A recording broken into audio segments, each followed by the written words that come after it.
This episode of Wine and Crime is brought to you by Progressive Insurance. Do you ever think about switching insurance companies to see if you could save some cash? Progressive makes it easy to see if you could save when you bundle your home and auto policies. Try it at Progressive.com. Progressive Casualty Insurance Company and affiliates. Potential savings will vary. Not available in all states. You might need MIDI if you ever hairsprayed your bangs into a waterfall, layered slouch socks, tied a scrunchie to the bottom corner of your t-shirt, or tried to go for a run with a CD player. If this took you down memory lane, you might need MIDI. Perimenopause can start 10 years before you actually go through menopause. So for some women, that can be as early as 35. Nobody ever told you that? Well, nobody told us either. That's why we built MIDI. If you're experiencing symptoms like night sweats, weight gain, or just generally don't feel like yourself anymore, you may be in perimenopause. But here's some good news. With the right care, these symptoms are treatable. Book a virtual visit with a menopause specialist at MIDI. Visit joinmidi.com to schedule with an expert who gets it. Specialist-led care, virtual visits, insurance eligible. Midlife needs MIDI. Results may vary. Medications prescribed only if clinically appropriate based on a consultation with a clinician. Insurance coverage varies. Check with your plan for coverage. Wine and Crime contains graphic and explicit content which may not be suitable for some listeners. Listener discretion is advised.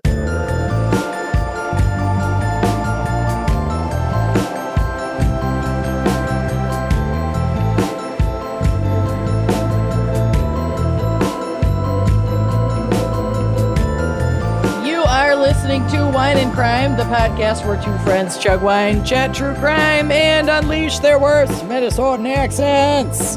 Sure do. My name is Amanda. My name is Lucy. And this week we have a very special fan pick that was accidentally done wrong before, and now we're actually getting to the right one. I'm such a dumbass. You know, it's not our fault that the Dakotas are only separated by north and south. Yeah. It could and by be like any, a straight line. By a straight line, they're identical. They are. They're not. Yet they are.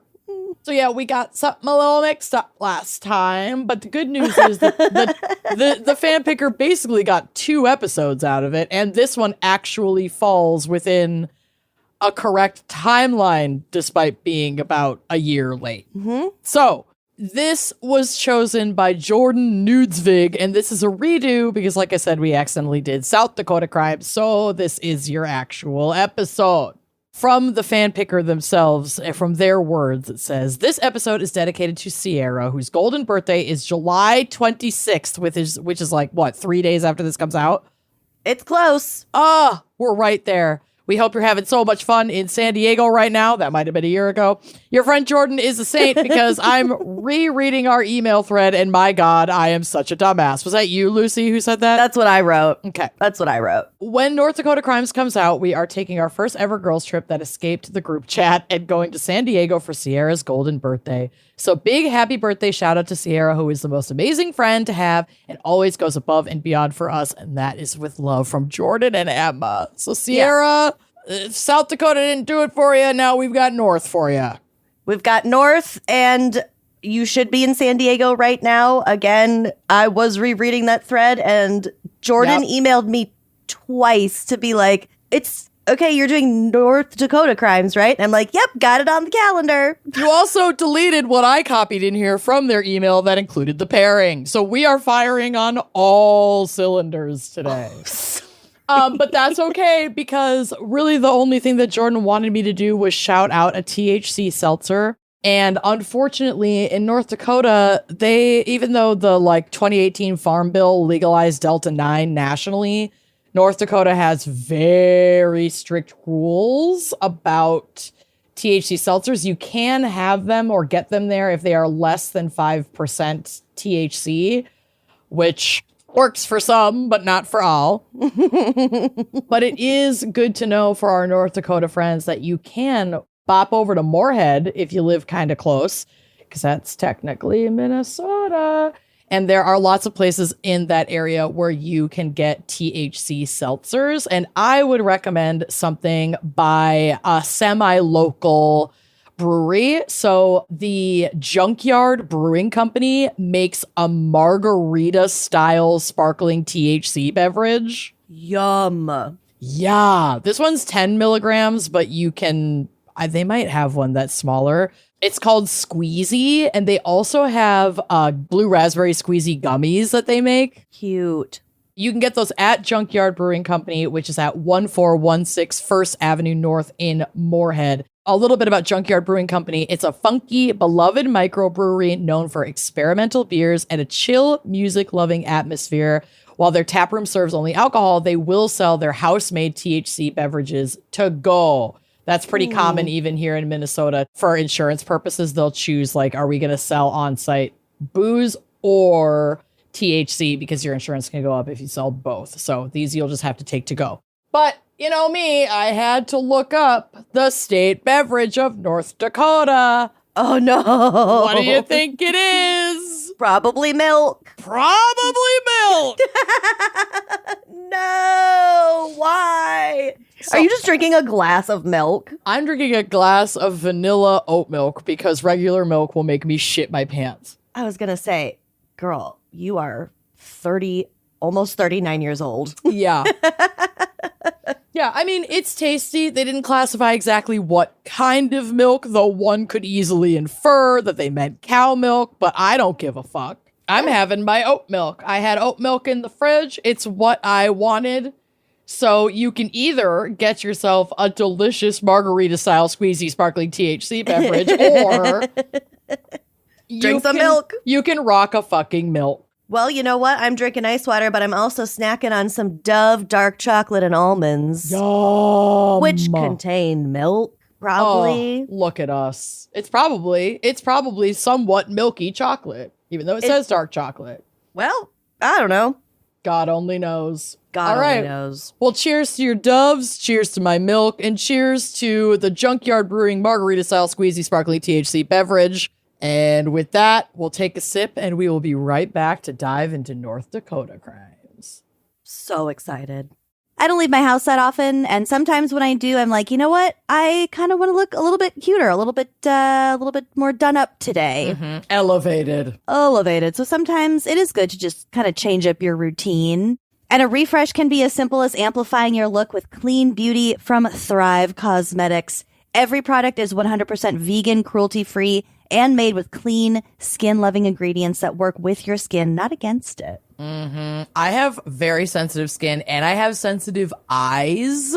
So I have a really hard time picking things that are like eye makeup, like mascara, things like that, because I get like watery eyes so easily. I'm telling you right now, Thrive Cosmetics is like one of the first things that I reach for. It is so easy to choose their cosmetics knowing that it's just going to amplify my skin and feel really good on my face. But not only does it feel good on your face, you could feel good purchasing it, because for every product purchased, Thrive Cosmetics donates products and funds to help communities thrive. So every time you use your favorite Thrive Cosmetics product, you're actually doing more than just making yourself look super hot and amazing. You're helping other people shine too. With over $150 million in product and cash donations to 600 plus giving partners, your purchase directly fuels real impact, and that is beauty with purpose. So while you're feeling good about what you're wearing, let me tell you some of the things that you should pick. The waterproof eyeshadow highlighter stick. Honey, this thing is so beautiful. It's made to brighten and open your eyes. It is so easy to pat on. I'll put like a little bit of it by my brow line and then just kind of pat it in to finish off my look. And it genuinely looks like I spent 45 minutes on my eye makeup when really I spent maybe 45 seconds on it. The other thing that I love, this product that I am obsessed with, is their vegan tubing mascara. This has over 40,000 5-star reviews. I have it in brown and black. So I wear the brown one when I want something a little bit more casual, and then I wear the black one when it's like show night. And it makes my lashes look so full and so long, and it does not clump, it does not smudge, it does not flake. This is my go-to for show nights. It is some of my all-time favorite mascara. I do not leave the house on like a trip or anywhere without this mascara. Mm-hmm. It makes your lashes look extra long by wrapping around each lash from root to tip, and it's so easy to remove. It slides right off with warm water without like yanking out your natural lashes. My lashes are actually really long, but they're very thin. So I have to be very gentle with what I put on them. Oh, the lashes for days, baby. Amplify your spring look with Thrive Cosmetics. Go to thrivecosmetics.com/gals for an exclusive offer of 20% off your first order. That's Thrive Cosmetics, CAUSEMETICS.com/gals. I am stressed because 3 out of 4 U.S. homes have toxic chemicals in our tap water. And that's really scary to acknowledge and know. And even though contaminated water can look clear, it could put you at risk for devastating health concerns, including fatigue, hormone disruption, cognitive decline, even cancer. And surprisingly, standard fridge and pitcher filters do not do much. They do very little to remove most contaminants. And bottled water contains microplastics. So it's like, where do we go for our water? What is the solution? Well, we have it for you, baby. We were so excited about this specific sponsor because truly this landed in our laps. As soon as I was shopping for reverse osmosis filters for my home. Yes, because of your water crisis in Des Moines. Yeah. Yes, Des Moines got a horrible water situation right now, but we are talking today about AquaTrue, which is the countertop water purifier tested and certified to remove 84 contaminants, including chlorine, lead, forever chemicals, and microplastics. I was so excited about this, and it tastes noticeably better. It's the best water I've ever had in my life. I did a blind tasting with friends after setting it up, and like everyone could tell the difference. And it's not even just tap water versus AquaTrue water. You did like tap water, filtered fridge water, and AquaTrue water. Yeah, we went for it. So AquaTrue's patented 4-stage reverse osmosis system goes way beyond ordinary filters for pure, healthy water that you can trust. There's no plumbing, no installation. I set it up in 10 minutes. Yeah. Yeah. AquaTrue has been featured in Business Insider, Popular Science, and named Best Countertop Water Filter by Good Housekeeping. Yeah, I'd agree. Have to say I agree. Join 98% of customers who say their drinking water is cleaner, safer, and healthier. Head to aquatrue.com now and get 20% off your purifier using promo code LONGSHORT. That's LONGSHORT. AquaTrue even comes with a 30-day best tasting water guarantee or your money back. Take the guesswork out of pure, great tasting water with this exclusive podcast-only offer now at aquatrue.com. AQUATRU.com using promo code LONGSHORT. Sometimes I think I can go weeks without having a homemade meal and like not conscientiously think about it, but like my body craves it. And the minute I start thinking about like, I need to cook at home immediately. HelloFresh makes that so much easier. I'm not overwhelmed with dread about going to the grocery store. No. Because they send you everything that you need perfectly pre-portioned. Could not be easier. Oh my gosh. HelloFresh is my best friend. You know that I'm not like a chef and that I have always felt a little out of sorts and uncomfortable in the kitchen. But with HelloFresh, I genuinely feel so empowered to try and make new things because they make it so easy. They truly make cooking effortless. You can always look forward to a homemade meal, even if it's been a long time, like Lucy said, since you've had one or made one. You don't have to be afraid. You can dive right in. With HelloFresh, you also get so much variety, like no 2 meals need to be the same. That can be kind of the chore of meal prep is you get locked in sort of, this is what I know how to make. I'll just make this over and over each week. No, honey. You deserve variety. You deserve all the global flavors. You can choose from over 80 global recipes every month, including Vietnamese, Moroccan, Caribbean, and more. If there are things that you've been dying to try, but you just haven't known where to get it, HelloFresh is your girl. Genuinely nothing hits like home cooking, and especially if you're in a pinch. Like we had some friends over last night and they are vegetarian, and I was like, oh my gosh, I want to be able to cook them something nice. Thank you so much to HelloFresh. I made these falafel and feta stuffed peppers. Those are so good. Oh, with the tabbouleh salad. I can't. We were all like weeping over how good this meal was. It was so delicious. I was shook. Go to HelloFresh.com/gals10FM now to get 10 free meals plus a free breakfast for life. 1 per box with active subscription. Free meals applied as discount on first box. New subscribers only, varies by plan. That's HelloFresh.com/gals10FM to get 10 free meals plus free breakfast for life. Here is a question to ask yourself and each other. Are you getting rewarded for paying your rent or your mortgage right now? And if the answer is no, then you gotta check out Built. Becoming a Built member means earning points on every housing payment, no matter where you live. Built points can be redeemed for flights, hotels, Lyft rides, Amazon.com purchases, future housing payments, and more. Personally, I'm using them for flights and hotels. Like, we travel all the time. So why not let your mortgage or your rent payment be working for you? An unexpected benefit Built gives every member access to is its agentic neighborhood concierge in the Built app. So this doesn't just give you information about your home and neighborhood.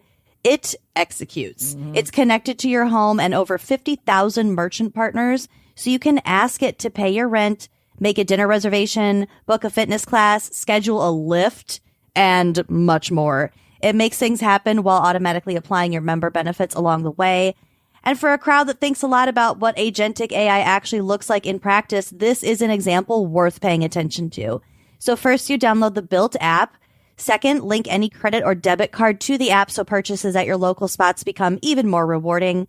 And third, ask the neighborhood concierge in the app pretty much anything. It'll tell you about exclusive member benefits at restaurants, fitness studios, on your Lyft rides, and more around your home.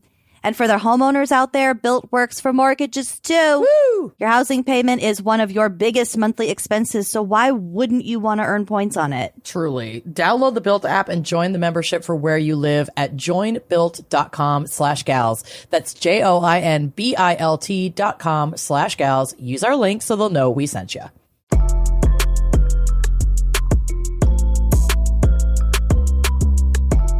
All right, Lucy, what have you got for us for North Dakota Crimes? Well, I just want to apologize again for the mix-up because I started and then I doubted my memory so many times. I quadruple checked the document to make sure.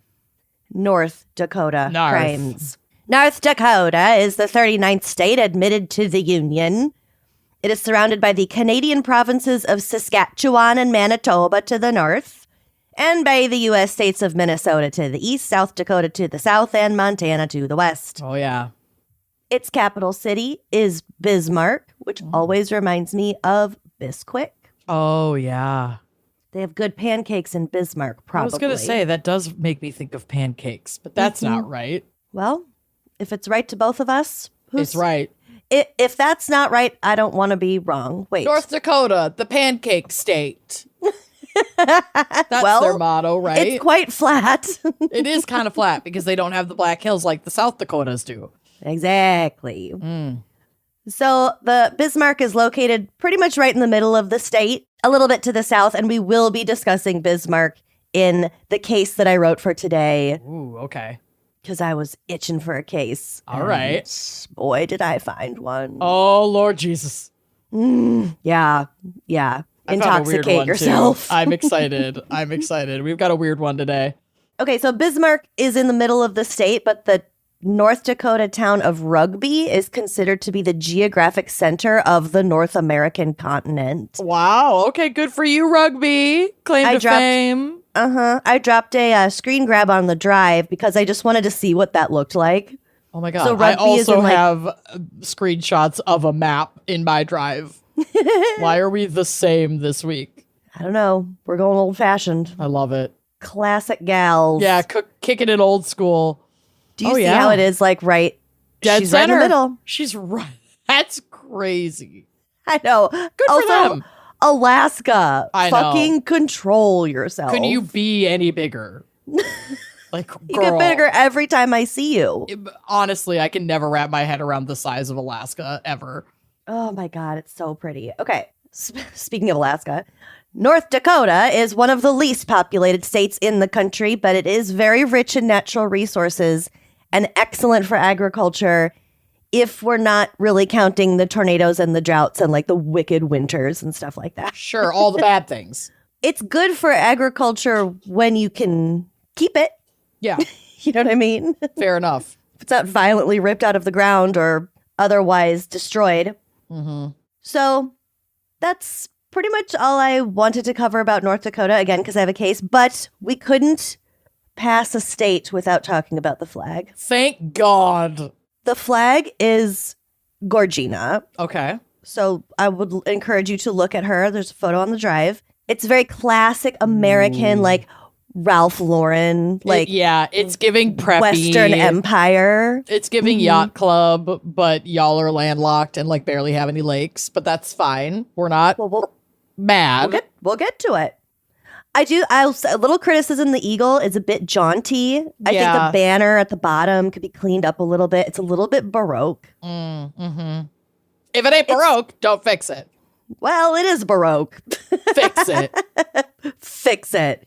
So it is by no stretch a modern flag, but I am appreciating the markings and the coloring of the eagle itself. It's more also one of the least racist, brown. like original flags that we've seen of the state.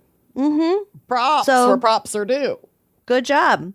So this is the official description of the flag. On a blue field, an eagle with outspread wings and opened beak, the left foot grasping a sheaf of 7 arrows and the right foot grasping an olive branch showing 3 red berries. Mm-hmm.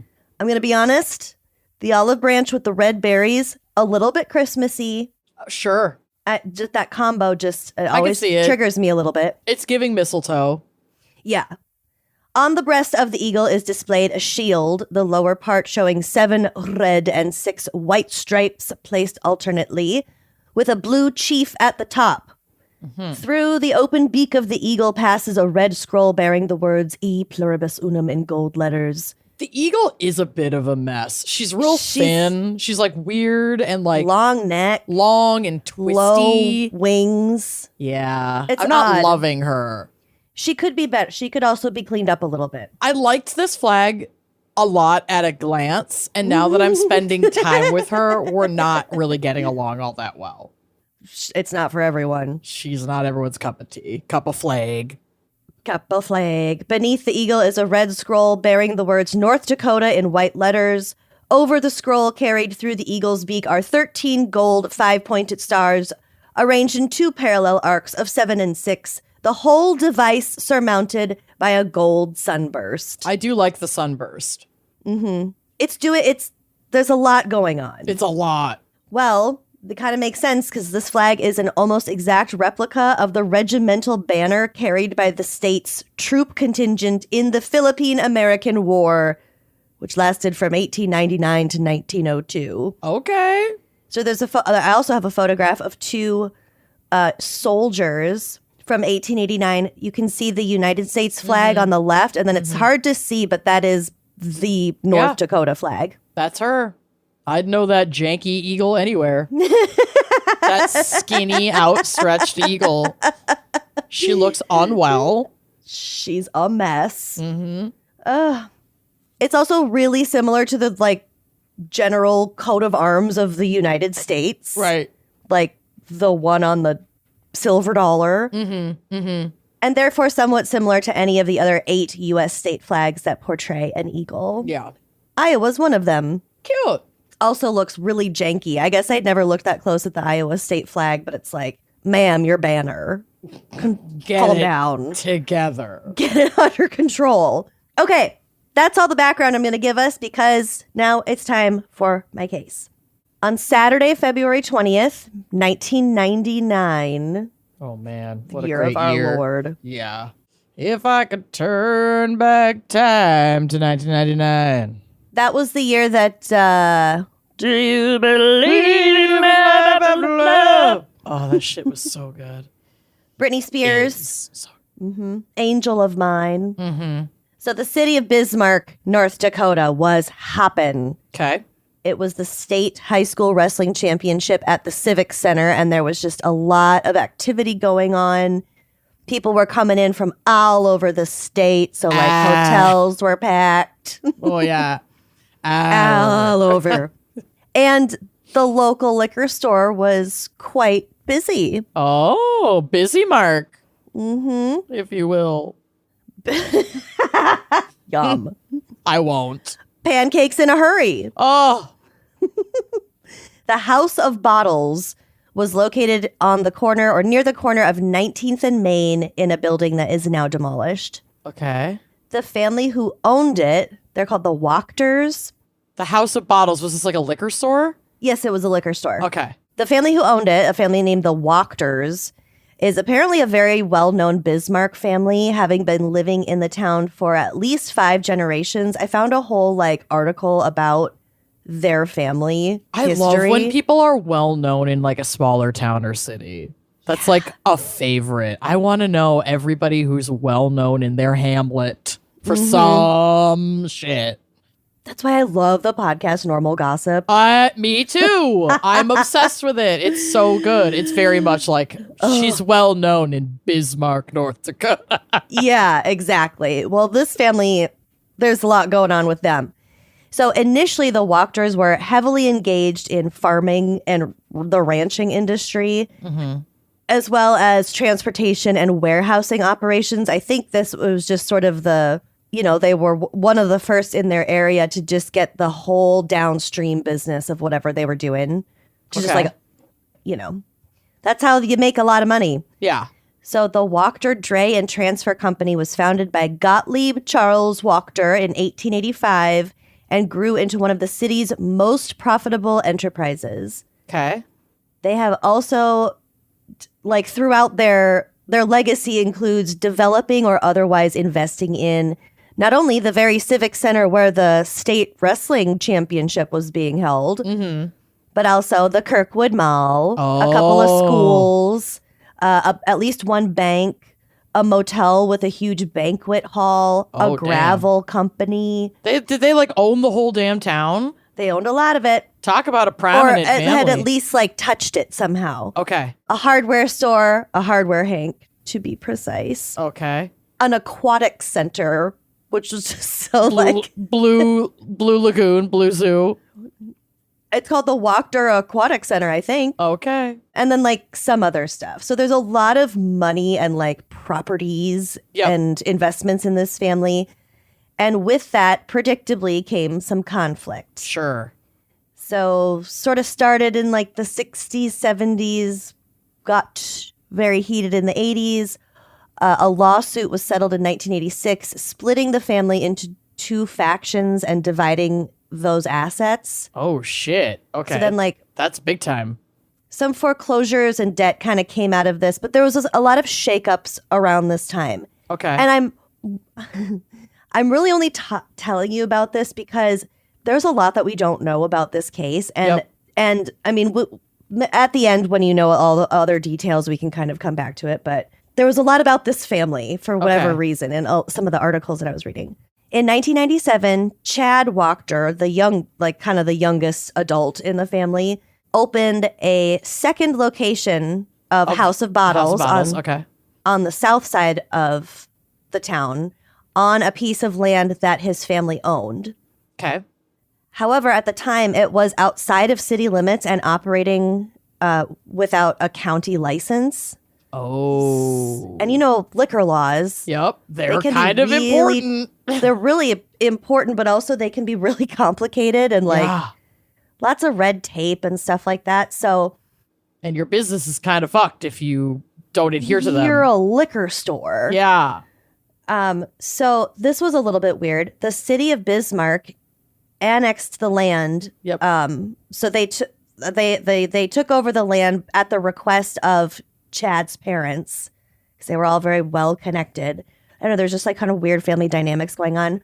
And then Chad made a deal with the city that basically let him slide for a couple of years with a temporary license. Okay.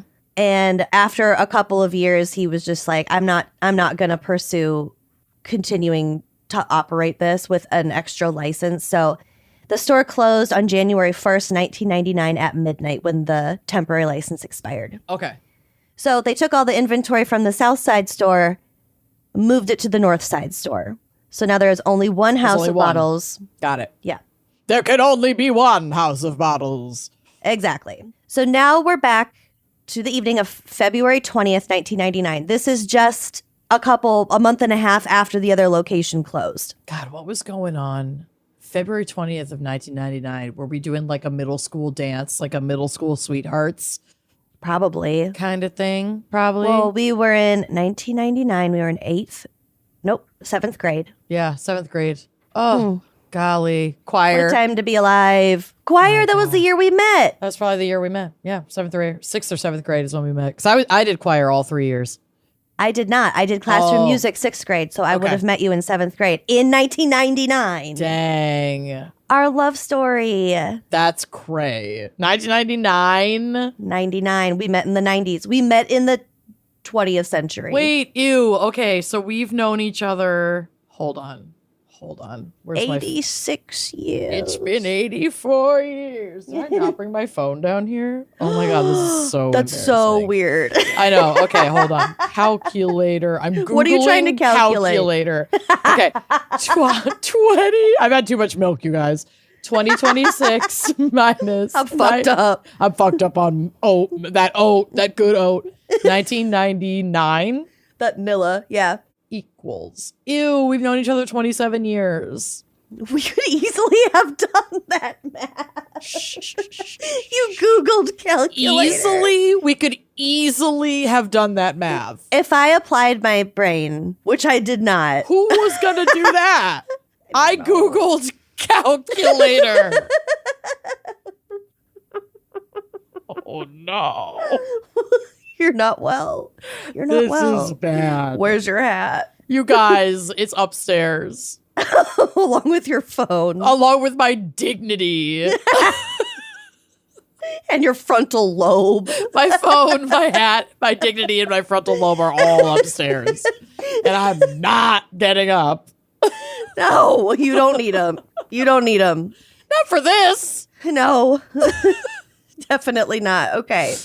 Oh my God. Okay. There is nothing funny about this case. I'm so sorry. I'm sorry. Okay, 25-year-old Robbie Rarick was working the late shift at the now only House of Bottles liquor store. His fiance, Ann Thompson, was just hanging out at home waiting to go pick him up from work after his shift ended at 1 a.m. Okay. So she's just hanging at home. Yeah. She gets a phone- minding her own fucking business. Probably. Yeah, well, she gets a phone call from some friends, and they were like, "Come meet us at the bar." And so she's like, "Okay, fine." Twist my arm. So, she goes to the bar. The bar is called. Okay, there's one funny thing about this case. Okay. The bar is called Richard Craniums. Like dickhead. What? Richard Cranium? Oh, that's dickhead. good. Yeah, that's really fucking good. I love dickheads.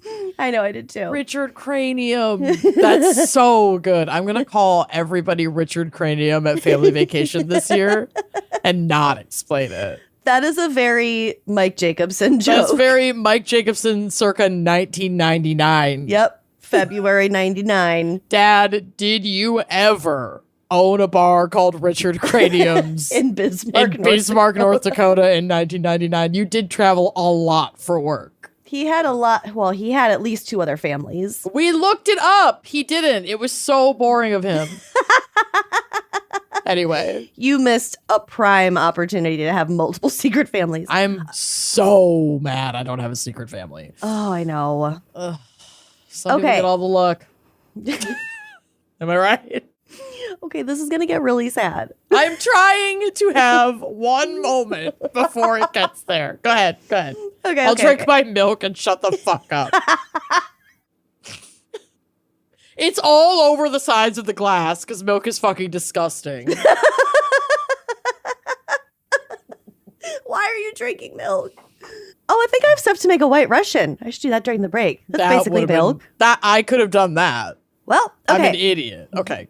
Continue. I literally have half and half too. Wow, I'm so dumb. Okay. Oh my God. Okay, so around 12:45, remember he gets off at 1, or he can leave at 1. Yep. 12:45, she's about to leave the bar, and her drunk friends are just like, well, can you drop us off on your way at like 3 different addresses, just on your way, just Can all you over pick town. us up McDonald's on your way? Yeah, can we drive through Taco Bell and I'll spill cubed tomatoes And there all will over be your back seat? Tiny cube tomatoes all over your car for 6 months, and you'll keep finding them. Just real quick. Yeah, just real quick. The gift that keeps on giving. So she's like trying to wrangle them into the car and they're just like being obnoxious. So she goes inside to Richard Craniums and uses the payphone to call Robbie because it's 99. Yeah. We're No not cell working phones. with cell phones. Well, there were, but that wasn't. They weren't in this. commonplace. Yeah. So he was like, yeah, whatever, take your time, it's fine. And she's like, oh, okay. Well, I'll see you soon. Like, love you. And then he was just like, yeah, okay, bye. And didn't say it back. Shady. A little shady. And also I read in one news article, blessednewspapers.com. I think I use newspapers.com so much for my case too. It's such a resource. It felt amazing. Yeah, I know. I feel like I blew out the pipes a little bit on that one. I think that when this happened, it was their 9-month anniversary. Like so it's being even together. more sus that he didn't say I love you. It was weird. She felt weird about it. She thought she was like maybe mad about something or upset about something. Something's off. So she gets her friends in the car. I think she drops one of them off, and then she's like, I'm gonna go get Robbie, and then I'll drop you guys off. Yeah. So they pull up to the House of Bottles.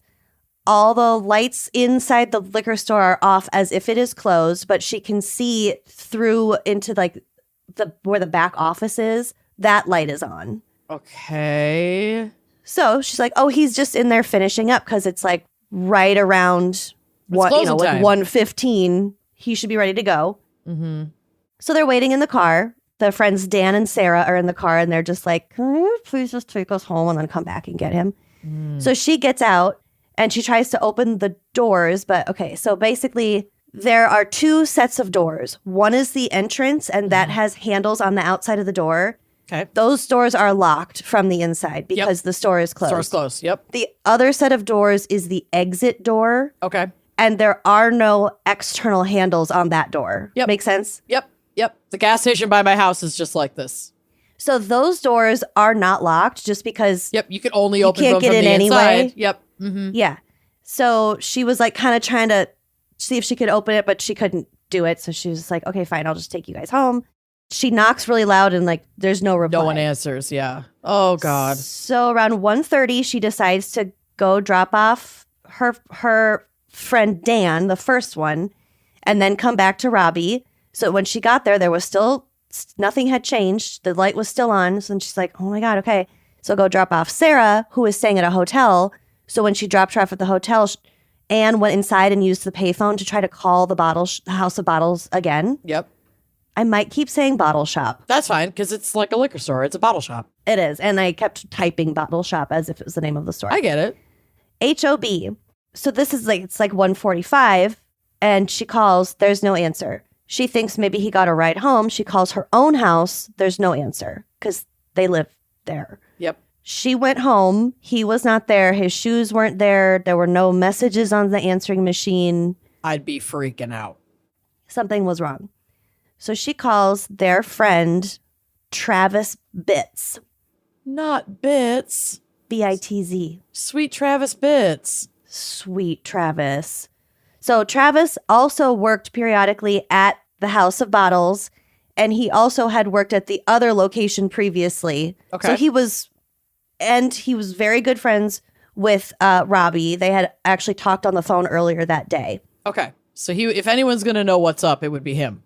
Yeah, and so Anne's like, do you know where Robbie is? And Travis was like, no, I just talked to him. He was planning on just going home, you picking him up after work. He didn't have plans or anything.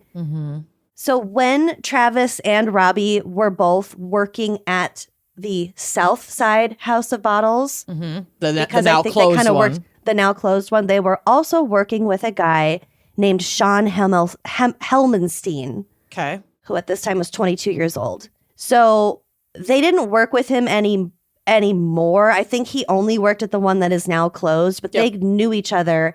And Sean had asked Travis like 3 weeks before this if he could crash on his couch for a couple of days, but then it turned into like 3 fucking weeks. Oh, God. Oops. He definitely had overstayed his welcome by this point, and I think like that day or the day before, like very soon around this time, Travis had been like, hey man, you can't stay at my place anymore. I'm actually getting another roommate who will be paying rent, so yeah, you gotta get out. You gotta go. Okay, so that's what's going on in Travis's life at this point. Anne goes over to Travis's house, and together they get in Travis's car and go to the House of Bottles. Okay. So they get out, they're peering through those exit doors, and Travis is like, I think I can see someone sitting in the chair in the office. And so they're like knocking, no one's answering. They're like, what? Something is wrong. Is he like had a medical emergency, or is he like drunk and passed out? So he used his car keys to kind of, I think he like kind of wedged them into the lock just enough so that he could pull the door open to like get his fingers in there and get it open. So they enter the liquor store. They both notice that the alarm's not going off. The alarm hadn't been set, so he never officially left at all. Oh, okay. That's not good. It's too quiet. At 2:31 a.m. early on February 21st, a call came into the police department. I listened to the 911 call. It is really, really upsetting. Oh, no. It's really disturbing. You can hear Anne screaming in the background. Oh, my God. And I got chills. And Travis is just like breathing really, he's like hyperventilating. And he's just saying there's blood coming out of his ears. Oh, God. Poor guy. And a couple of times during the call, the dispatcher is like, is he breathing? Can you feel a pulse? And he's like, I'm not touching him. He is not alive. Yeah. I do not want to touch him. Yeah. Like, don't make me touch him. Oh, God, it was awful. That's terrible. I'm sorry you listened to that. That's wild. I mean, that's what I do for research. I But know. But that's tough. yeah, it's really sad. So Officer Mike Rabadou was the first one on the scene. So basically back in that back office, Robbie's body was sitting on the chair at the desk. His head was all the way back. Like, oh. He was Yeah. He was slouched over the other way, and there was a lot of blood on the floor behind his head. Oh, no. Okay. So it's very obvious that he was deceased. He had been shot in the back of the head.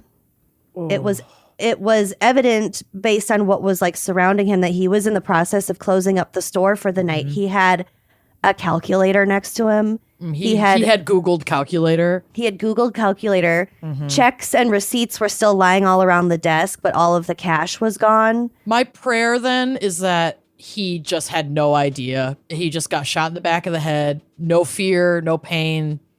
Just gone. Just out like a light. Because this is so fucking scary and creepy. Someone just came up and killed him in the middle of finishing up work. Yeah. And That's because so he had totaled everything up, cash versus checks or whatever for the night, they knew that exactly $1,644.13 was missing. Okay. And weirdly enough, this was Bismarck's very first robbery homicide case. Really? Yeah. That is odd. It shook the town. It shook the pancake town. So the clues were very confusing. Was this a surprise attack? Because the doors were locked. So presumably either somebody found an alternative way in, which was unlikely, or like hid, like maybe in the bathroom for him to lock the door. He was closing up by himself. Or was it somebody that he knew? Oh, fuck. So whoever it was knew enough to retrieve the shell casing from the weapon that killed him. So they were like, what is going on here? If anything, that shows how like thought out this was. Calculated. So Yeah, hopefully it was planned. quick. Yeah. Yeah. I mean, if the kid's laying in the chair with his head tilted all the way back, still facing forward, it's like he didn't even swivel around. That's just, that's just what I hope, is that there wasn't any suffering. That's always what I hope. Yeah. I think that We I could think just that assume. I think it's likely that is what happened, but we'll get to it. We'll talk about it. Okay. Investigators spend the next several days knocking on doors and interviewing anyone who might know anything. They found out that a couple of guys reported having been at the House of Bottles earlier that day or that evening with Sean, the guy crashing on Travis's couch. Yep. Okay. So like I said, Sean had worked with Robbie at that South Side House of Bottles the year before in 1998. And apparently he was like weird. He is described by the people close to this case at the time as wearing a black cowboy hat with like a long like duster style jacket. Oh no. And it was 1999. Yeah, The Matrix, the year 2000, the goth leather duster moment. I lived it. I made out with those boys myself, okay? Yes. It was a thing. But I could picture it so clearly. Very like Milady coded. Yes, very Milady coded. A very Milady outfit. Milady. If it was 6 years later, it would have been a fedora. It will gradually shrink to a fedora. the cowboy hat gradually shrinks. Well, have you seen that Instagram of that guy who claps his feet? He wears a fedora. Oh, yes. Oh, it's so gross. Feet behind him. Yes. He can turn them like hands. I know. He claps so loud with his feet. Really shocking. Really shocking content. What a time to be alive. Jesus. You know that guy on Instagram who wears a fedora and claps his feet? Anyway, back to this are we talking tragic case. Oh, no. I was just thinking about those kind of guys. Yeah, no, I get it. Well, okay, so fashion aside, because again, it's the 90s, I was trying hard not to make a judgment, but later when they questioned Chad Wachter, the owner, operator of the House of Bottles, you know. Yeah. He was questioned by police about who could possibly do this to Robbie, who maybe would be comfortable in that particular store. Sean was the first name that he said. Okay. So yeah, there's weird that behavior that stuck was like prominent in people's minds. It weird enough that was the first person they thought of. He'd know the store. Mm-hmm. He was already kind of on people's radars, being a little odd. Mm-hmm. But by the time the cops went to go find Sean, he had already left town, and they ended up tracking, weirdly enough, his cell phone and his beeper. Oh, Lord. They found him in Montana. Okay. Neighboring Montana. Mm-hmm. State authorities there caught up to him just outside of Missoula on March 1st.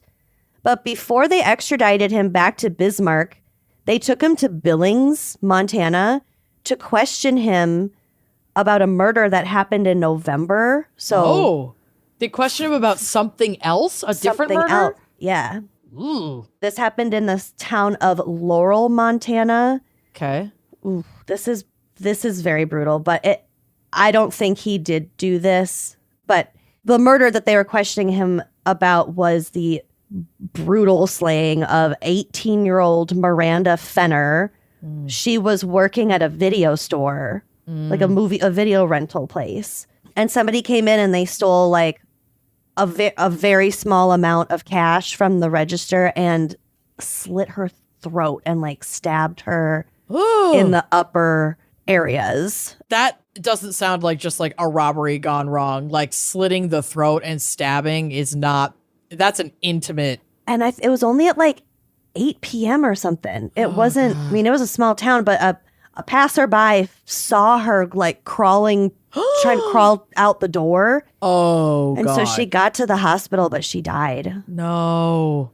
Mm-hmm. So did they have evidence to believe, or is it, why did they question him about that murder? Something must have stuck out, but maybe we just don't know because it's part of an investigation that wasn't released or whatever. But well, slayings like this are not very common in either of these states because they're just not very well populated. So they were like, damn, I wonder if they must be related. They're both these brutal crimes. They're two robbery homicides, very bloody robbery homicides. I said homicides. How homicides. And I think that when the when the South Dakota cops called the Montana cops and told them, the Montana cops were like, before we extradite him, let's question him as long as he's on our turf anyway. Okay. Somebody else eventually did confess to Miranda's murder, but not until 2019. Oh, wow. But I I don't think it was Sean. I don't think it was Sean for this, if only because of that. So I didn't go into that murder very deeply. But Sean Glenn Helmenstein was charged with AA felony. All the states do it differently. Felony murder for the murder of Robbie. He initially confessed, but later when he was in front of a judge, he filed a motion to have that confession thrown out. I think he's saying that like he wasn't read his rights or he didn't understand it or he was, all that. But that was denied. In December 2000, a judge sentenced him to life in prison with the possibility of parole and 10 years for the robbery charge to be served consecutively. More recently, in 2019, his lawyer was kind of putting up a stink about how Sean was sentenced. But I guess he was sentenced to, in order to be eligible for parole, you have to have served 85% of your calculated life expectancy. Before you can go up for parole. And he is arguing that that's discriminatory to younger offenders. I mean, that's actually fair. That's actually a pretty fair argument. Yeah. And he was 22. But I'm not saying necessarily that this person is safe to be out and about, but we all know how the fucking justice system works. It does raise it makes a good point. Yeah. Back to Robbie, I think there are a lot of very good memories of him. A lot of my notes came from a podcast called Dakota Spotlight. And their season 11 is like 6 episodes just about this case. Oh, wow. Okay, so if you want a real deep dive, check them out. Yeah, I listened to the first 2 episodes. So it was mostly about the incident itself. There's a lot going on here. But a lot of people were talking about Robbie, and you could just tell that he was a really loved person. Yeah. He was described as having a very charming, goofy smile. Like one of his friends, his teeth were kind of crooked, but that made his smile that much more contagious. Good for Robbie. And they just said he always made people feel seen and cared for. He loved to ride horses, and his dad said that when he was a little boy, he loved hearing stories. I wonder... So it was Robbie who didn't say I love you back on the phone, right? Yes. There's a possibility. Of course, this is not what I hope, but I hope that someone who knew the lay of the land knew that he'd be closing out, and then they would know how much cash is on hand, knew what to do, shot him, took the cash, left. That's what I'm hoping. But what could have happened with that detail feeling weird, and maybe it was just one of those things where he was distracted, he didn't say it, and because it was their last time having a conversation with each other, it's going to stick with her forever. Yeah. And maybe he was closing out at gunpoint. Yeah. And being told to finish his tasks so that they would know, to count up the cash, do your closing duties. And maybe that call came through when he was already, his assailant was already in the building with him. That could have been why he sounded weird on the phone. But that's kind of what I think. Because if Sean was there earlier in the day with those 2 guys, and they said that they were just shooting the shit with Robbie, they were just having a conversation. I think probably either something happened during that conversation that was upsetting to him, and that's why he was distracted on the phone, or when he spoke to Anne on the phone at 1:45, Sean was already back there, being weird with him. Because the reason I wonder that is because the conversation was so close to when she went to pick him up. She talked to him barely 20 minutes. 20 minutes, yeah. Before she rolled up to pick him up just after 1 a.m. Yeah. And she was knocking on when she got there. He must have been gone before she even got there. Yeah. Oh, that's so fucking heartbreaking. I know. So I have his obituary. I would like to read it. Okay. Okay. Robbie Rarick, age 25, Bismarck, died February 21st, 1999 in Bismarck. Services will be held at 11 a.m. That's not really important. There's a picture of him, and then next to it, it says, Robbie Rarick dreamed of owning his own auto body shop.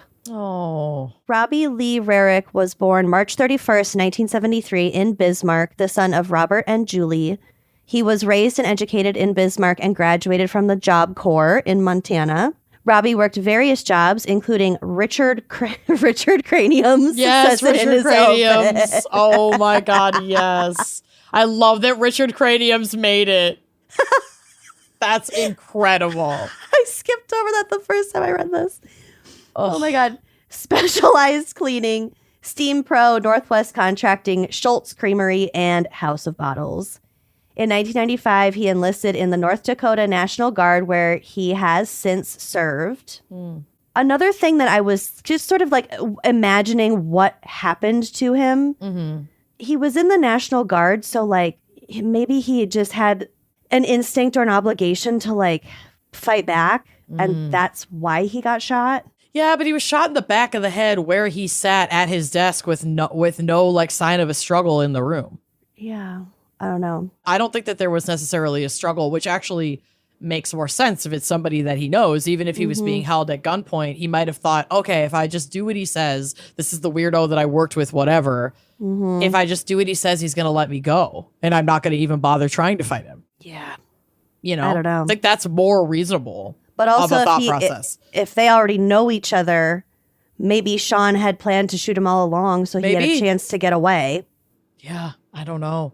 And then he shot him and then didn't leave town for like a full while. 24 hours at least. It's weird. It's really weird.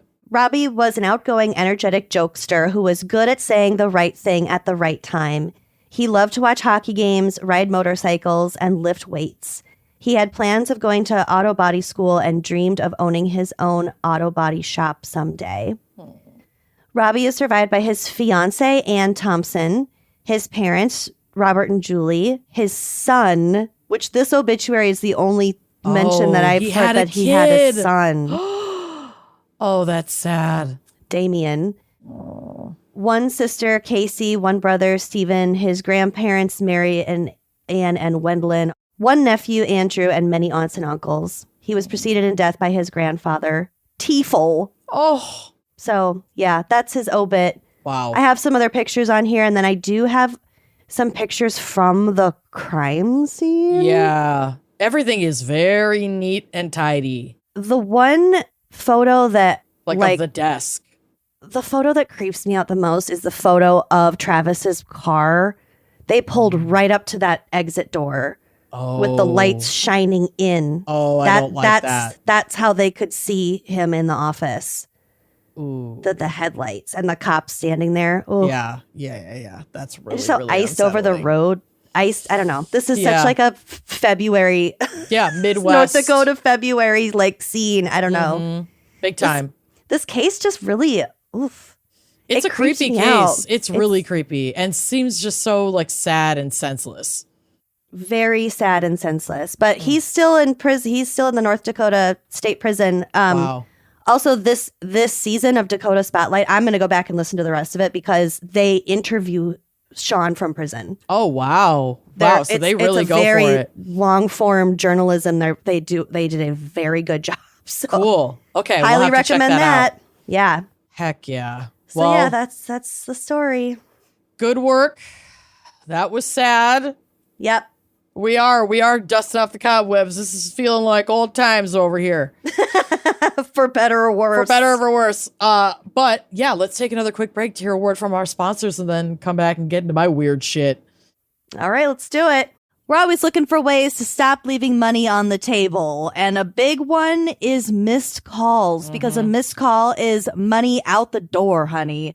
Quo helps you and your team share one business number, reply faster, and stay on top of every customer conversation so you never miss an opportunity to connect. And that is why today's episode is brought to you by Quo, spelled Quo, the smarter way to run your business communications. Genuinely, Quo is the bomb. Quo is the #1 rated business phone system on G2 with over 3,000 reviews built for how modern teams actually work. Like, I remember some of these old school kind of team systems that I used to be on in like old restaurants that I used to work at. They were not intuitive. They were very clunky. They were not easy to navigate. Bro, Quo is like here to show you how it can actually work really, really well. And this is why more than 90,000 businesses, from little solo operators to rapidly growing teams, are relying on Quo to stay connected, to stay professional, and to stay consistently reachable. Quo also works wherever you are. Like, we ourselves are a business where all of our employees are scattered in different areas of the Midwest. So it's not always easy for us to stay on top of all communications.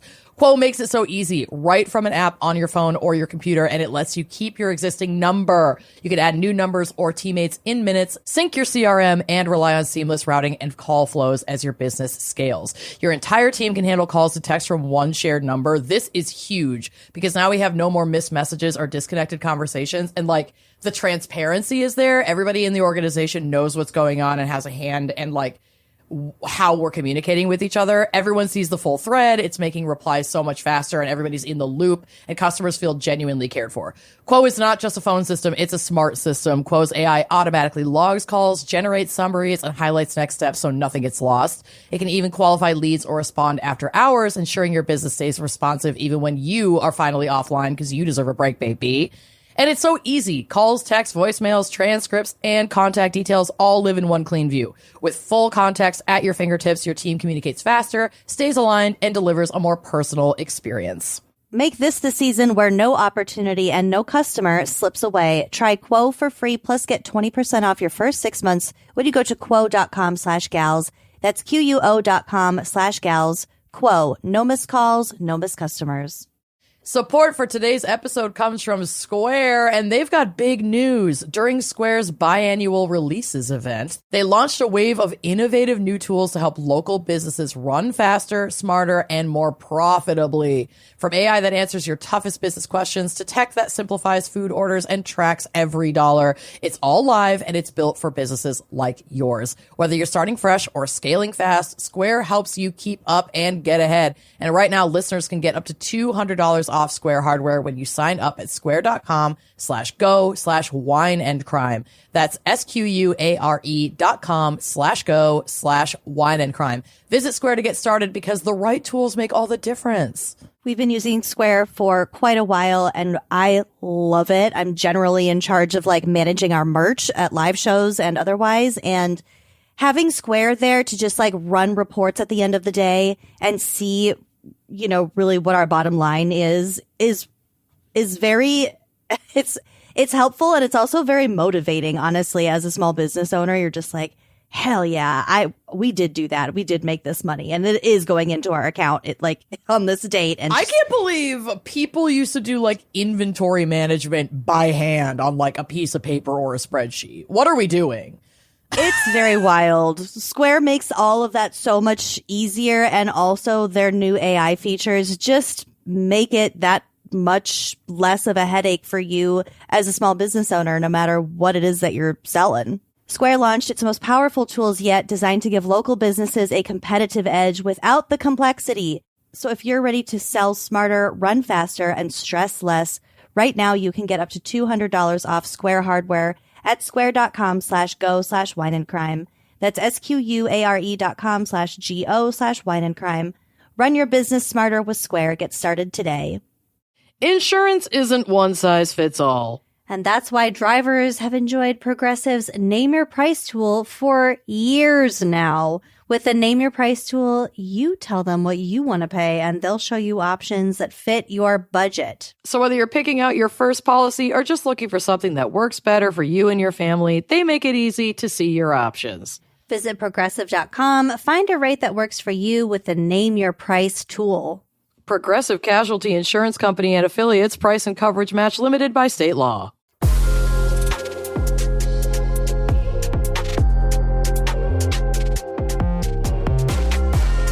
All right, so like I said earlier, found a weird old case that let me really put my newspapers.com subscription to use. So Amazing. let's hop into the way, way back machine to Niagara, North Dakota in the 1800s.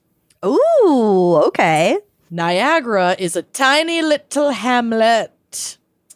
It could barely be called a town, honestly. It's nestled in the middle of nowhere. And I did put some screenshots of Google Maps on the drive so you can get an idea of like how small, like when I saw, one that didn't upload, it was a literal screen grab from the street view on Google Maps. Oh, and wow. It's just dirt roads. The roads aren't even paved. And that was Google Street View. So it's like recent. There's a post office, a fire department, and a Lutheran church. Yep. That's about it. Okay. That's all you need, really. Yeah. It's currently home to only about 40 families. So Niagara is still a town, but it's still a very teeny tiny town. There's really not much.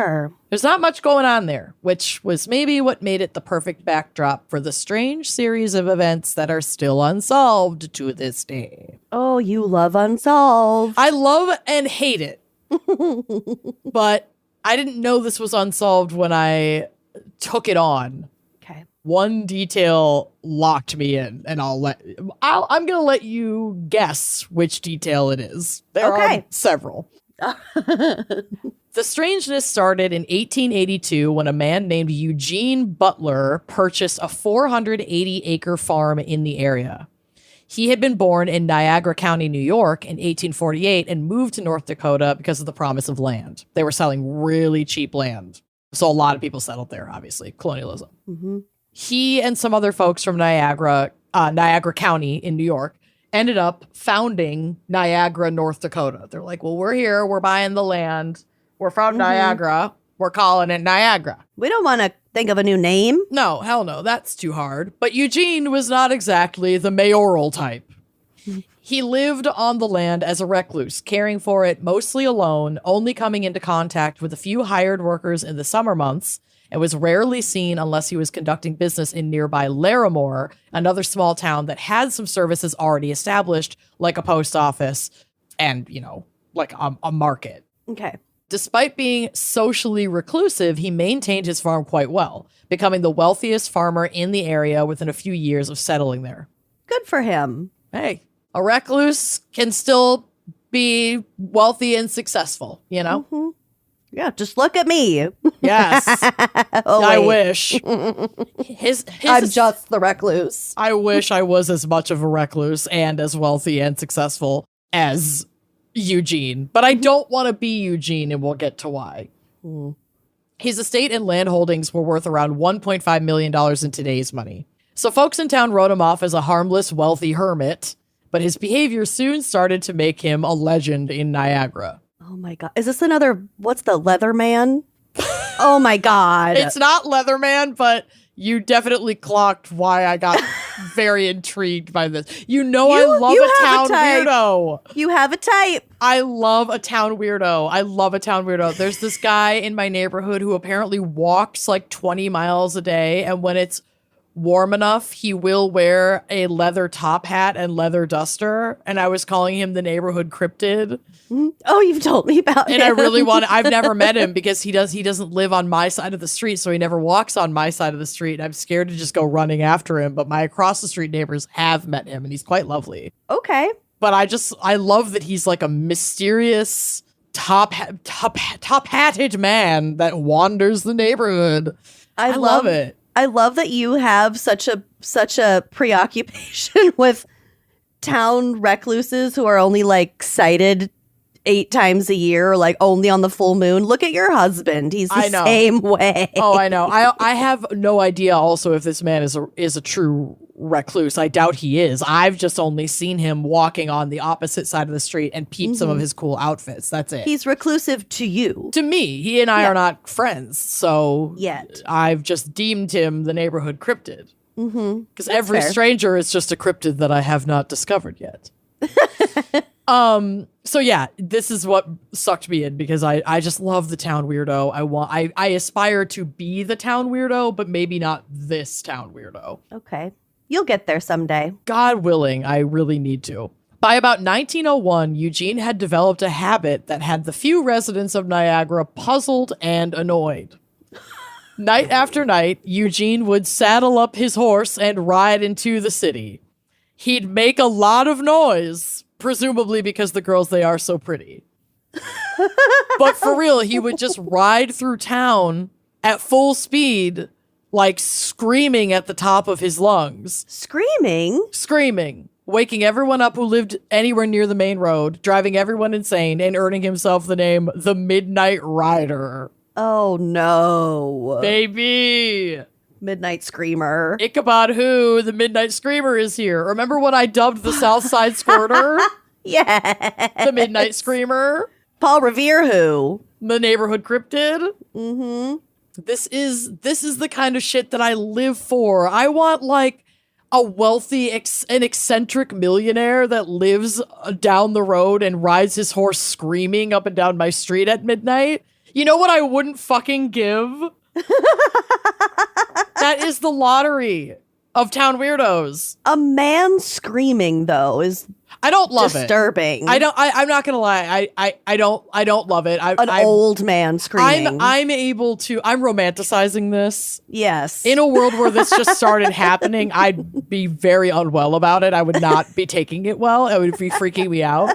But in my romantasy, in your whimsy world. In my whimsy world, this is the fucking jackpot. This is gold. Yeah, I can see this. Do we know why? Well, not really. Folks were not pleased about this. But it's not like there was a police department or mental health facility to respond in real time, like in the moment. There isn't like an emergency number you can call. These people don't have phones. No. It's 1901 in Niagara, North Dakota. Yeah, you're on your own. You're on your own. Like, what are they going to fucking do? So they were just like, okay, well, he's just a rich, lonely weirdo, I guess. We'll just like let him do his thing. That people were assuming that he was doing it because he was like cooped up and reclusive all day. So it prompted like these fits of screaming at night because he spoke to no one all day. And it's like, bro, that's just get a friend. Well, I don't know. If I don't talk all day, my lid's gonna pop. In one big scream, though? Probably not one big scream. No, I'm just gonna go off about something and not shut up and not breathe for like 15 solid minutes. You've seen me do it. Oh, yeah. So his mental health did rapidly decline in this time. He was starting to experience delusions and hallucinations. So this is from historicmysteries.com, quote. He was convinced that all the local widows were madly in love with him and desperately wanted to become Mrs. Eugene Butler, which made him rather angry. His paranoia and hallucinations also included believing that there were invisible people chasing him and trying to break into his home and steal his money. He also refused to let anyone photograph him because he was convinced the camera could steal his soul. Yeah. And you know what? He's on to something. Yeah. If social media taught us anything, it's that the camera does steal our souls. We've all seen Black Mirror. Well, yeah, we're all obsessed with it.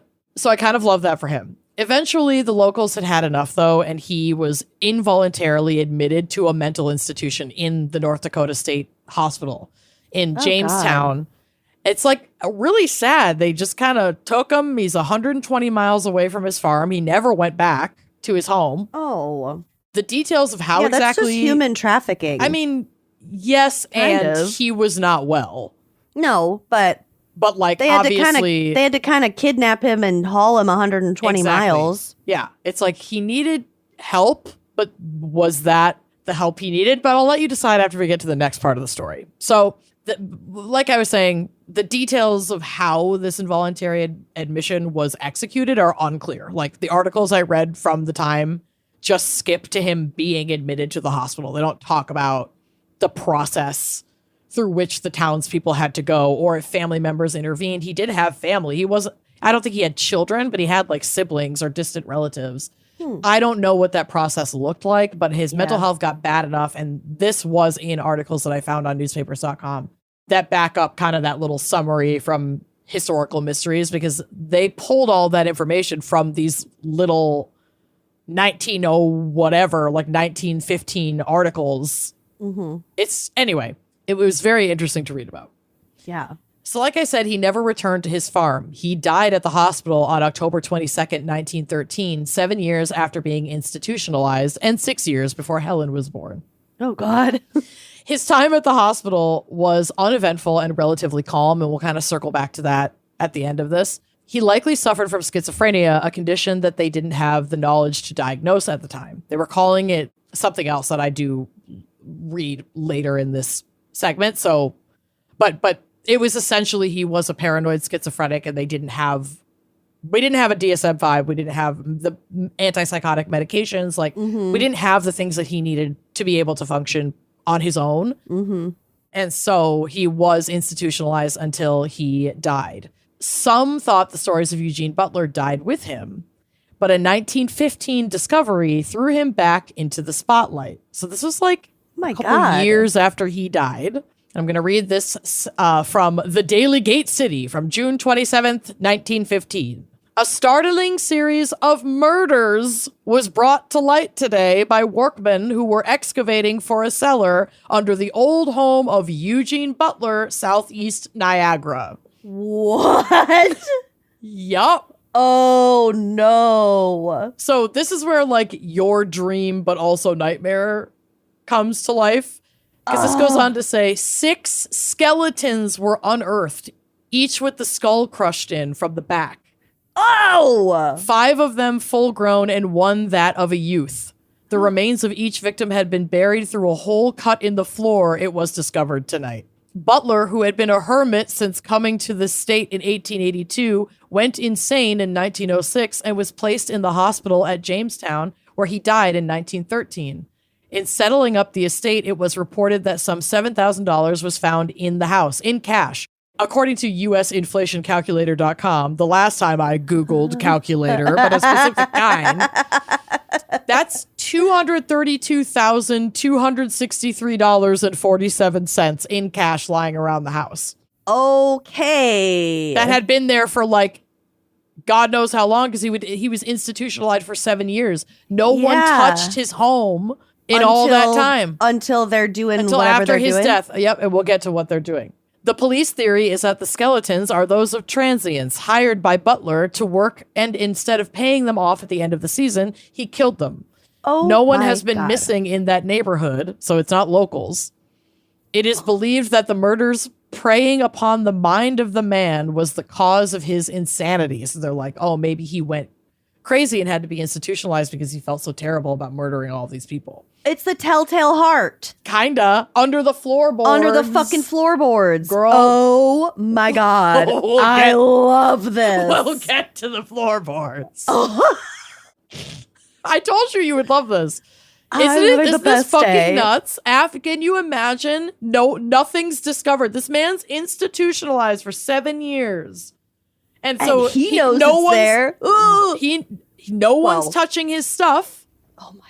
And then after he dies, okay. So yeah, a couple of years after Eugene died, folks were basically remodeling his farm to sell the estate that had been split up between Eugene's surviving relatives, because he didn't have children to have the estate go directly to. So it had been split between like some, I don't know, cousins, maybe siblings. That was unclear to me who exactly, which relatives this was. They're liquidating the assets. They're liquidating the assets, and they're remodeling the property or updating the property so that they can ultimately sell the farm and just split the money. It's worth a lot of fucking money. It's a great farm. It's huge. Oh my God. And so they find all this shit in his house, including over $200,000 in by today's money in cash. Can you fucking imagine? $250,000. $250,000, just a tight $250,000 lying around the farm. Jesus. Bro. And they were digging out a cellar and found a trap door under the house leading to a chamber in the foundation. It was a stone foundation where Eugene had clearly removed like 4 of the large stones of the foundation to create some kind of pit. A long drop. A long drop. Oh no. While digging out the stone and dirt for the cellar, what do you know? They find a bunch of fucking bones. 6 skeletons. Oh my God. He's like the H.H. Holmes of North Dakota. I mean, 19th century North Dakota. I mean, There were suspicions that the bones could have belonged to long-lost family members or potentially to a family of Eugene's former housekeepers and like their children, because some of the bones were really small. But these theories seem to have been ruled out pretty early. Investigators eventually determined that the skulls belonged to 6 young men, one of whom could have been as young as 15 years old. Oh, God. Because the remains didn't align with any missing persons reports, they assumed the remains belonged to vagrants or migrant workers. Authorities theorized that Eugene's descent into madness compelled him to murder the workers, possibly believing they intended to steal from him. He had those delusions that people were chasing him, watching him, in love with him, trying to take his money. I think he was worried the women in the town were in love with him and wanted to marry him so they could steal from him. They could take his money from him. Yeah. I think that was his main like obsession. And so that makes sense to me, that not necessarily that he didn't want to pay them, which was in one of these other little articles from the time, but potentially that he ultimately believed that they were going to take from him, and so he took them out before they could take from him. His but delusions we don't got know. to him before anything else. Yeah. Wow. But we don't know because he died before anyone even knew that this happened. But the migrant, or at least traveling kind of quote unquote vagrant workers thing, does make sense because it's such a tiny and insular farming community. Seasonal workers would be coming through to work and then they would leave. And so people just seeing people that are randomly in the community only throughout the summer and then they're gone and new people are there next time is totally normal. No one would have a reason to report anybody like that missing.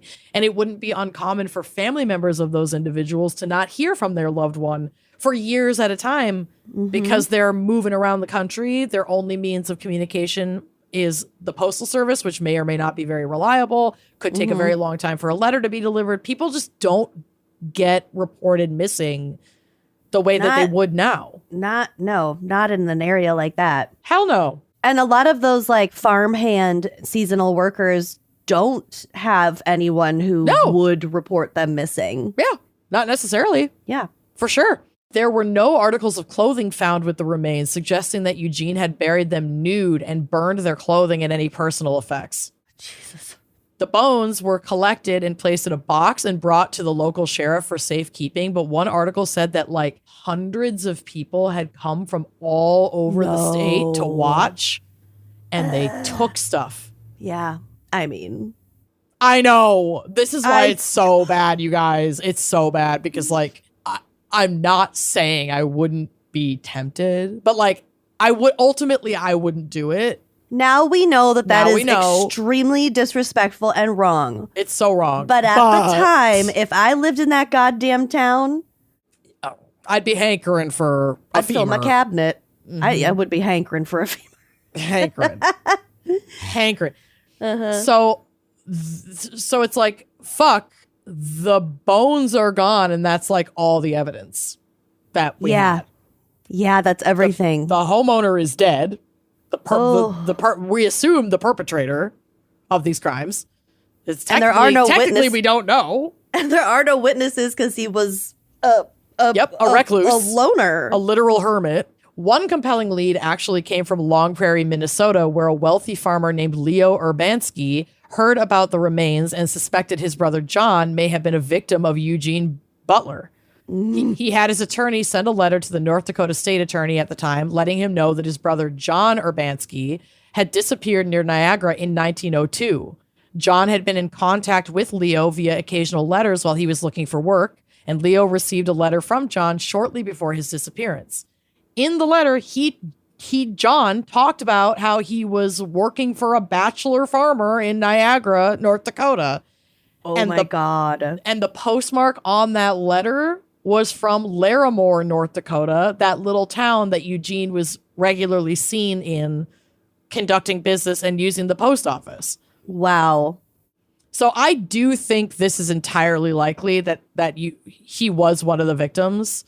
Yeah. But to this day, we don't know the identities of a single one of the victims. And unfortunately for the unnamed deceased and their families, even modern DNA technology cannot help us pin down who they were Really? because the box of remains was stolen. It's completely gone. There's nothing left. What?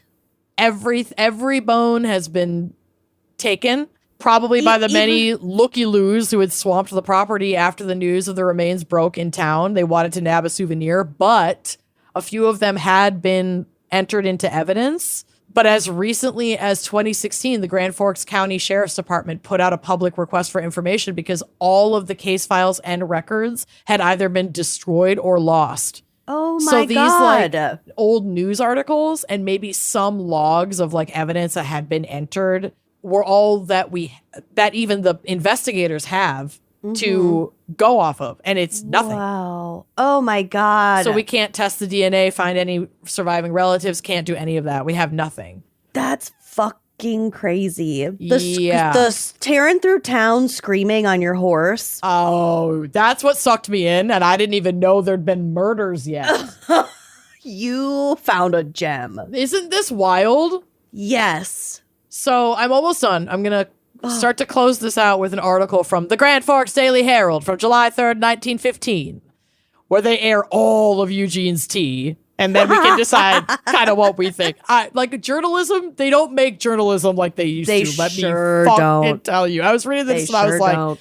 damn, poor Eugene. Yeah. Okay.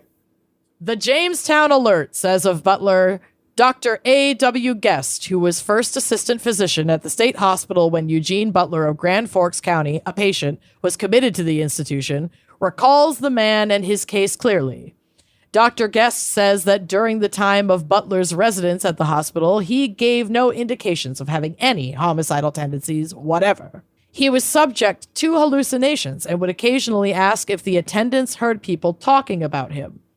It seems peculiar, if he was the murderer of 6 different people, as has been surmised, that he would not at some time have given an indication of it to those who were in constant daily attendance upon him. That's fair. As I was reading that, I was like, I kind of get where he's coming from. Like, are we sure this was him? But Yeah. I do still think it was him. It's highly unlikely that it wasn't him.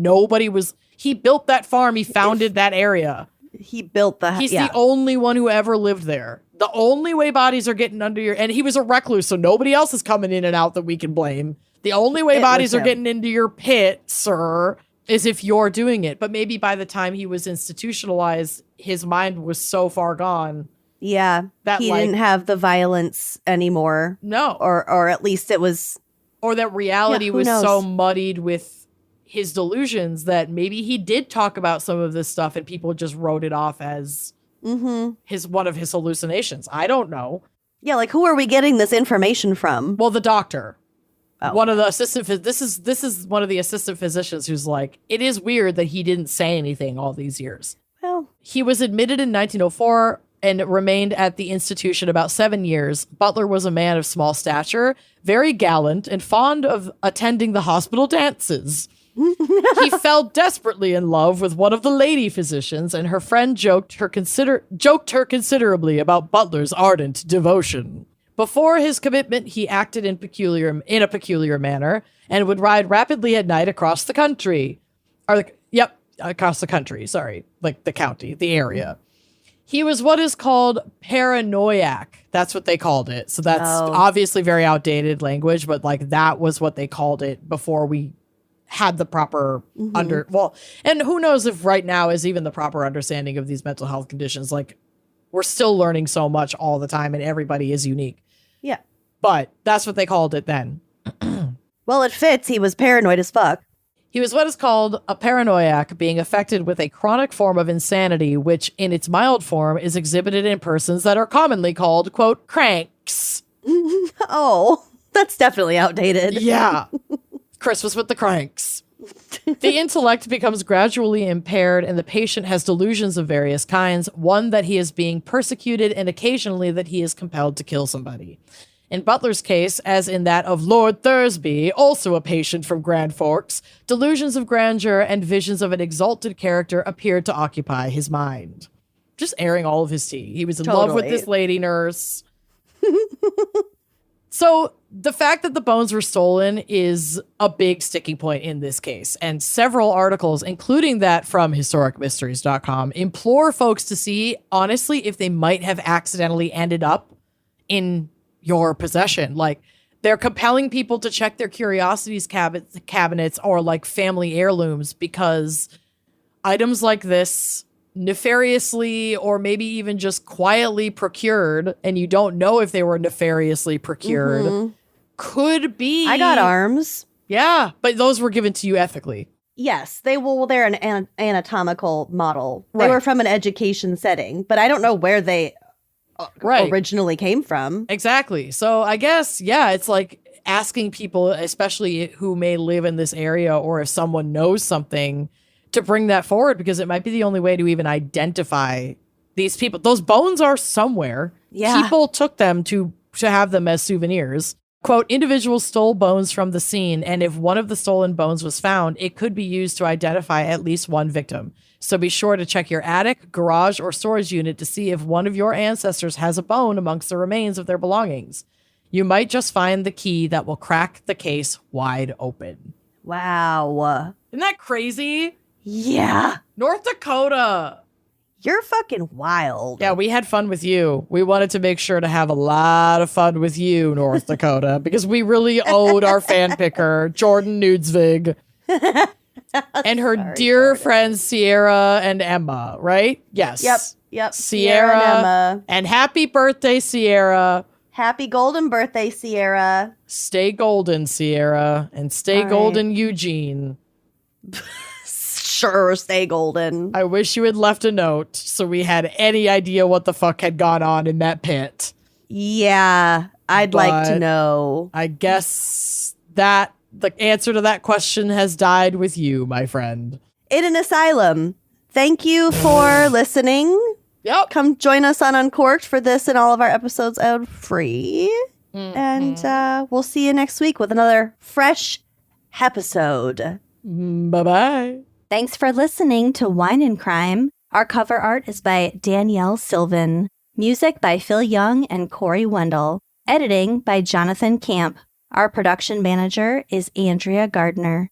For photos, sources, and other resources, head to wineandcrimepodcast.com. You can follow us on all the socials at Wine and Crime Pod. If you'd like to show your support and get access to all sorts of wine-fueled bonus content, check out our premium channel at wineandcrimepodcast.com/uncorked. Cheers!